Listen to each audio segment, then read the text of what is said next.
दोस्तों, आपको अपने दिमाग से पैसा कमाना चाहिए, ना कि अपने टाइम को बेच के। क्योंकि दोस्तों, कुछ लोग अपनी पूरी जिंदगी पैसा कमाते रहते लेकिन कभी अमीर बन ही नहीं पाते। लेकिन कुछ लोग ऐसे भी होते जो बहुत ही कम एज में जीरो से स्टार्ट करके बहुत ही जल्दी अमीर बनते और उसके बाद उनकी आने वाली जनरेशन कंफर्टेबल लाइफ जीती है। तो दोस्तों, इसकी वजह क्या है? तो इसके लिए आप इमेजिन करो कि दो दोस्त हैं। एक का नाम है मोंटी और एक का सॉन्टी है।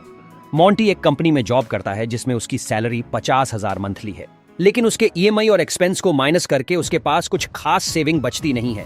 वो रोज अपने मन को मार के सुबह सुबह उठता है, ट्रैवल करके ऑफिस जाता है, फिर पूरा दिन ऑफिस में मेहनत करके काम करता है, बॉस के ऑर्डर्स पूरे करता है और फिर घर पहुंचने के बाद उसके पास कुछ एनर्जी बचती नहीं है कि वो अपनी फैमिली मेंबर्स के साथ थोड़ा टाइम स्पेंड कर सके। और वीकेंड में भी वो अपने ऑफिस के स्ट्रेस को दूर करने के लिए रिलैक्स कर रहा होता है और कुछ एंजॉयमेंट या साइड बिजनेस करने के लायक होता ही नहीं है। लेकिन दूसरी तरफ उसका एक फ्रेंड है सॉन्टी, जो कोई भी जॉब नहीं करता है, लेकिन फिर भी उसको हर महीने के 50,000 उसके बैंक अकाउंट में मिल जाता है और इसीलिए वो अब एक नया बिजनेस शुरू करने का प्लान कर रहा है। और अगर वो बिजनेस सक्सेसफुल होता है तो वो और ज्यादा अमीर बन सकता है। तो इससे आपको एक आइडिया मिल गया होगा कि अमीर लोग और अमीर कैसे बनते हैं और गरीब लोग और ज्यादा गरीब कैसे होते रहते हैं। तो इसीलिए आज के वीडियो में आप लोगों को 7 ऐसे इंपॉर्टेंट एसेट्स बताऊंगा जो सारे रीच लोग ओन करते, जिसमें वो कंटिन्यूसली और ज्यादा इन्वेस्ट करते रहते हैं, जिससे उनकी वेल्थ और भी ज्यादा ग्रो होती रहती है। लेकिन दोस्तों, ये एक फाइनेंशियल एडवाइस नहीं है, ये वीडियो सिर्फ एक एजुकेशनल पर्पस के लिए है। और जो सबसे इंपॉर्टेंट चीज ये है कि इन 5 एसेट्स में पावर ऑफ कंपाउंडिंग काम करता है और मैं 5 क्यों कह रहा हूँ वो आपको वीडियो के एंड में पता चल जाएगा। तो वीडियो को एंड तक जरूर देखना, क्योंकि आपके फाइनेंशियल फ्रीडम के लिए ये वीडियो बहुत ही इंपॉर्टेंट होने वाला है। तो दोस्तों, वीडियो को स्टार्ट करने से पहले अगर आपने हमारे चैनल को सब्सक्राइब नहीं किया तो यार चैनल को प्लीज सब्सक्राइब कर दो और वीडियो को लाइक कर दो, जिससे मुझे मोटिवेशन मिलता है ऐसी इंफॉर्मेटिव वीडियो बनाने में। तो चलिए वीडियो को स्टार्ट करते हैं। So first is stocks. Stock एक प्रकार का फाइनेंशियल इन्वेस्टमेंट है जो किसी कंपनी के ओनरशिप का एक हिस्सा शो है। जब आप किसी कंपनी के स्टॉक खरीदते हैं तो आप उस कंपनी के मालिक बन जाते हैं। स्टॉक को आमतौर पर शेयर्स के रूप में खरीदा और बेचा जाता है। स्टॉक की कीमतें समय के साथ बढ़ सकती हैं। यदि आप स्टॉक को खरीदते हैं और बाद में उसी कीमत से बेचते हैं तो आपको प्रॉफिट हो सकता है। कुछ स्टॉक कंपनी के प्रॉफिट्स के रूप में कैश डिविडेंड पे करते हैं। डिविडेंड एक तरह की इनकम है जो आपको अपने इन्वेस्टमेंट पर मिलती है। एंड स्टॉक की कीमतें समय के साथ बढ़ सकती हैं। यह कई फैक्टर्स के रीजन से हो सकता है, जैसे companies increasing income, increasing demand और इकोनॉमिक ग्रोथ। कुछ स्टॉक कंपनी के प्रॉफिट के फॉर्म में नकद डिविडेंड पे करते हैं। डिविडेंड एक तरह की इनकम है जो आपको अपने इन्वेस्टमेंट पर मिलती है। डिविडेंड की रेट कंपनी के प्रॉफिट और डिविडेंड पॉलिसी पर डिपेंड करती है। स्टॉक को लॉन्ग टर्म के इन्वेस्टमेंट के फॉर्म में यूज किया जा सकता है। अगर आप स्टॉक को कई ईयर्स तक रखते हैं तो आप रिस्क को कम कर सकते हैं और अपने इन्वेस्टमेंट से मोर प्रॉफिट कमाने की पॉसिबिलिटी बढ़ा सकते हैं। स्टॉक से इनकम जनरेट करने के लिए यूज किया जा सकता है। अगर आप डिविडेंड देने वाले स्टॉक खरीदते हैं तो आपको अपने इन्वेस्टमेंट पर रेगुलर इनकम मिल सकती है। And second is real estate. Real estate एक तरह का इन्वेस्टमेंट है जहां आप एक घर, प्लॉट या अदर प्रॉपर्टी खरीदते हैं। टाइम के साथ इस प्रॉपर्टी की कीमत बढ़ सकती है। आप इस प्रॉपर्टी को किराए पर भी दे सकते हैं, जिससे आपको इनकम मिल सकती है। रियल एस्टेट एक सेफ इन्वेस्टमेंट हो सकता है क्योंकि यह एक मटेरियल पोजेशंस है जिसे आप अपने ओनरशिप में रख सकते हैं। इमेजिन दैट आप एक घर खरीदते हैं, कुछ साल बाद घर की कीमत बढ़ जाती है। आप घर को बेच सकते हैं और प्रॉफिट कमा सकते हैं, या आप घर को किराए पर दे सकते हैं और किराए से इनकम कमा सकते हैं। Now third is crypto currencies. Crypto currency एक डिजिटल करेंसी है जो ब्लॉकचेन तकनीक का यूज करके सिक्योर की जाती है। ब्लॉकचेन एक डिस्ट्रीब्यूटेड लेजर है जो ईच ट्रांजैक्शन को एक सेफ और इनक्रेडिबल तरीके से रिकॉर्ड करती है। अगर आप कभी भी समझ में नहीं आया तो मैं बिल्कुल आपको सिंपल लैंग्वेज समझता हूं। देखो, क्रिप्टो करेंसी एक तरह का पैसा है जिसे आप कंप्यूटर पर खरीद और बेच सकते हैं। क्रिप्टो करेंसी की कीमत टाइम के साथ बदल सकती है, इसलिए आप इससे पैसा कमा या खो सकते हैं। क्रिप्टो करेंसी को हैक करना मुश्किल हो सकता है, इसलिए वे एक सेफ इन्वेस्टमेंट हो सकते हैं। क्रिप्टो करेंसी जैसे कि बिटकॉइन एटसेट्रा एक प्रकार के डिजिटल एसेट हो सकते हैं। उन्हें क्लासिफाइड की जा सकती है, जिसमें आपके पोर्टफोलियो में वेरियस फाइनेंशियल एसेट्स होती है। इनका बेसिक पर्पस फाइनेंशियल ट्रांजैक्शंस को मोर सिक्योर और एनोनिमस बनाना है, जिससे आपका पैसा आपके कंट्रोल में रहे। यह एक प्रकार की फाइनेंशियल पॉलिसी हो सकती है जो आपके पोर्टफोलियो को प्रूडेंटली से बढ़ा सकती है। इसके अलावा क्रिप्टो करेंसी का यूज आपके फाइनेंशियल फ्रीडम को बढ़ावा देने और आपके पैसों के ऑटोनॉमी को बढ़ावा देने के लिए भी किया जा सकता है। Then fourth is index funds. Index fund एक प्रकार का म्यूचुअल फंड है जो एक नीश मार्केट इंडेक्स को ट्रैक करता है।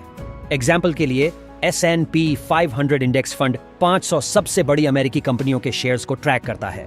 इंडेक्स फंड एक असेट्स हो सकते हैं क्योंकि वे इन्वेस्टर्स को मार्केट के परफॉर्मेंस का सिमुलेशन करने का एक तरीका प्रदान करते हैं। यह इन्वेस्टर को एक कॉम्प्रिहेंसिव पोर्टफोलियो बनाने की परमिशन देता है जो लेस कॉस्ट पर मार्केट के साथ मेल खाता है।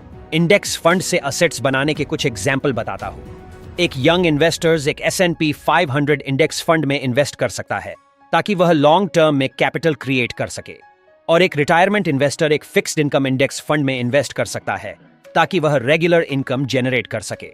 एंड एक रिस्क टॉलरेंट इन्वेस्टर्स एक मिक्स्ड इंडेक्स फंड में इन्वेस्ट कर सकता है जो स्टॉक और बॉन्ड दोनों को शामिल करता है।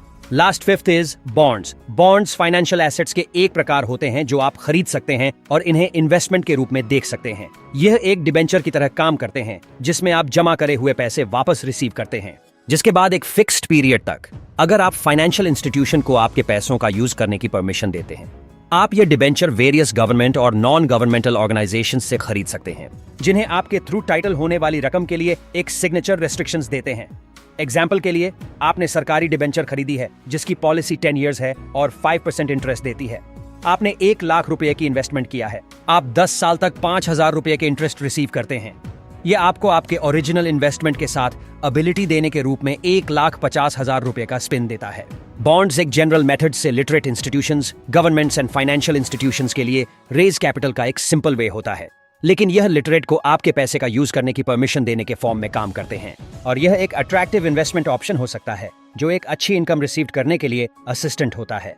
तो अब आपको मिलता है बोनस, क्योंकि आपने इस वीडियो को यहां तक देखा है, और वैसे भी बहुत से लोग वीडियो को आधे तक देख करके छोड़ गए होंगे, लेकिन कोई बात नहीं, यह बोनस सिर्फ यहां तक वीडियो देखने वालों के लिए ही है।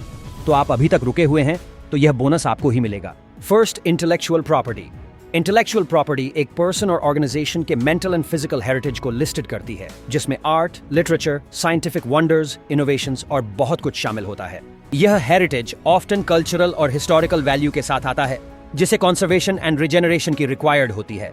इमेजिन करो एक साइंटिस्ट जो एक नए और सेफ मेथड से एनर्जी प्रोडक्शन करने का तरीका फाइंड रहा है, या एक कलाकारी जो एक नई पेटेंट के थ्रू से अपनी कला को प्रोटेक्ट कर रहा है। वे अपनी इंटेलेक्चुअल प्रॉपर्टी को बढ़ावा देते हैं।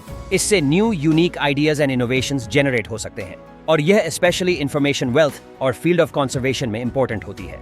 इंटेलेक्चुअल प्रॉपर्टी के रूप में सर्टिफाइड होने के लिए यह नेसेसरी है कि आपकी रूल्स ऑफ इनहेरिटेंस और ओबी लॉज किया जाए, और आप इसे दुनिया के साथ शेयर करने का प्रॉपर मेथड से बचाने में एबल हो। Second, education and skills.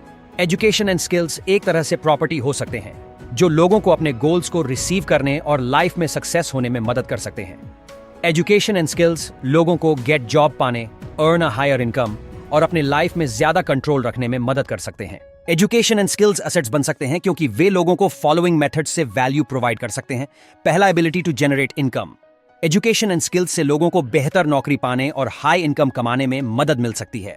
Example के लिए, एक पर्सन जो इंजीनियरिंग में डिग्री ऑब्टेन्स करता है आमतौर पर एक पर्सन की कंपैरिजन में ज्यादा इनकम कमाता है जो डिग्री ऑब्टेन्स नहीं करता है।